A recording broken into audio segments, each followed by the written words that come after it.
Jamie has tried to break the shelf, the lock of the shelf which has whiskey and all his drinks there. So he's angry about Jamie also. So they start fighting. Mary and Tyrone start fighting, but then again they calm down and they actually remind each other of their happier days. Now Mary is very disappointed. Tyrone tries to console her, but that doesn't happen. Everything is in dismal. At that time, Kathleen comes and says that the dinner is ready. Mary says that she is not hungry, and she says that she is going upstairs. Now Tyrone very clearly knows that she is going upstairs to have some. In between the conversation, she says that she became a drug addict just because she had to give birth to Edmund, and now Edmund is not happy with his mother because she is a drug addict. Act 4 is around midnight of the same day, and Edmund returns home. And he finds his father is playing solitaire alone, and they argue and drink. But in between argument, they have intimate conversation also. His father reveals why he is so stingy, and there were conditions where he needed money, and he resolved to acting a single role or a thorough and favorite role for the audience sake, so that he gets more money. And he remained a mediocre actor. Though he gained a lot of money, he remained a mediocre actor rather than experimenting in acting and exploring his talent and becoming a great actor. He had a potential and he doesn't. Edmund shares his talent life also. The local papers criticize him of his poetry, but he is a poet, a true poet, and things like that. In the meantime, Jamie comes home drunk. Tyrone leaves the place so that they don't fight. Jamie and Edmund have a conversation. Edmund is the only person sober here. Jamie confesses a lot of things he blurts out things that he shouldn't when he is drunk. One of the things is that though he loves Edmund so much, he is actually happy because of his failure in his poetry. He was actually envious. Now Tyrone returns to the room and sees Jamie like this, and a new fight is going to erupt. At that time, Mary enters, and Mary thinks that this is her wedding day.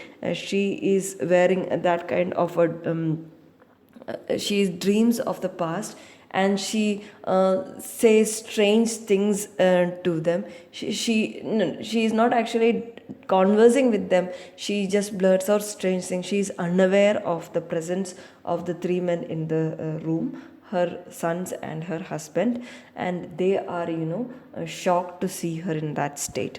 This curtain comes down in this condition. So we'll just go through the main characters, and then later on the sub characters.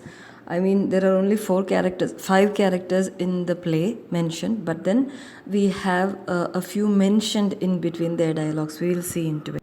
We have James Tyrone Senior, whom I speak as Tyrone, 65-year-old, and he looks 10 years younger. He is 5 feet 8 inches tall, appears very handsome, younger than his age. He has broad shoulders and all that beautiful, handsome kind of good-looking kind of things. And his speech and movement are those of a classical actor. With a studied kind of a technique, but his beginnings were of he comes from a Irish farmer family, but that is not seen in him. He is not pretending it, but throughout his career he has been acting great roles, and that's why his form and things have become like that. And his attire is somewhat threadbare and shabby.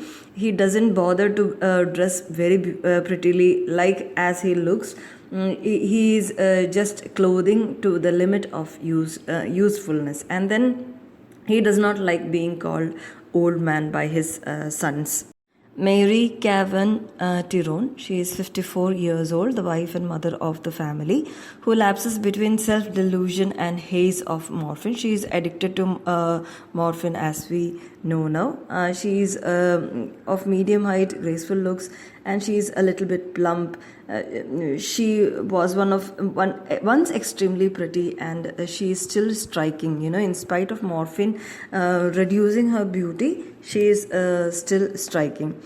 So in the play, it looks as though she is wearing no makeup and etc. That is how she is defined as.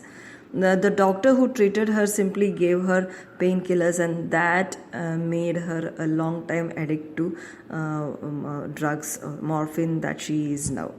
She is plagued with her memories of the past and what her life has become, and things like that.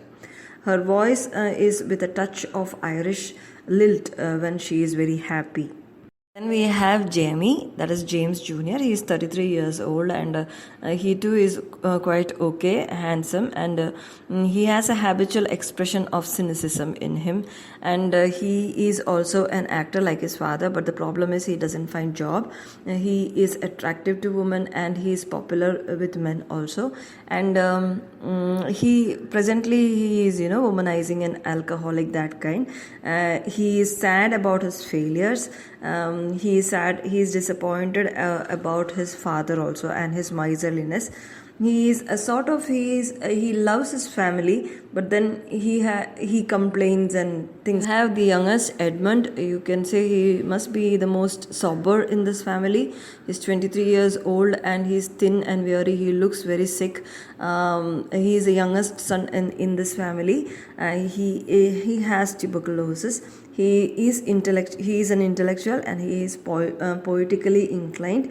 Like his mother, he is also extremely nervous kind of a person, and when you go through the play, you might feel that he is inclined to his mother, or his mother likes him the best, things like that. He has traveled he has traveled the world by working in the merchant navy, and caught tuberculosis when he was abroad. That is how we come to know. And he has socialist leanings, that we'll come to know, that we know when in his conversation.